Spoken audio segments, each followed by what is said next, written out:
Sa mga pangunahing balita naman sa labas ng bansa, ruling party sa Bangladesh na Awami League nagwagi sa parliamentary elections sa kabila ng mga karasang bumalot sa halalan.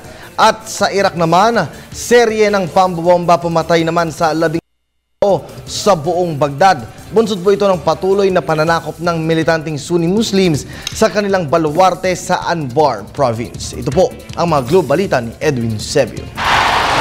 Mapanganib na naman ang seguridad ngayon sa Iraq. Napapadalas na muli ang mga pagpapasabog sa naturang bansa.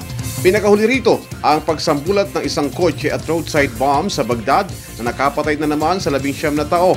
Winasak rin ang malakas na pagsabog at pag-atake ang harapan ng ilang gusali. Tila nagbabantang magbalik muli ang pinakamatinding karahasang dinanas ng Iraq noong 2006 hanggang 2007. Ang palengking ito sa Baghdad ay di nakaligtas sa pagpapasabog na nakapatay sa isa at sumugat sa 5 iba pa. Samantala, sa probinsya ng Anbar, kontrolado pa rin ito ng Sunni Muslim na nauugnay sa Al-Qaeda. Sinakop nito ang bayan ng Fallujah nito lamang linggong ito. Samantala, sinabi ni US Secretary of State John Kerry na magbibigay ang Amerika ng suporta para sa Iraq, bagamat hindi anya kasama rito ang pagtatalaga ng mga tropa militar.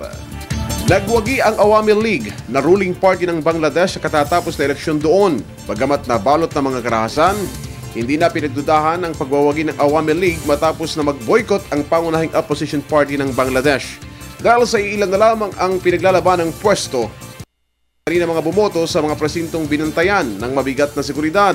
Ang dati-rating masigla at masayang eleksyon sa Bangladesh ay naging kapansin-pansin sa pagiging matamlay nito ngayon.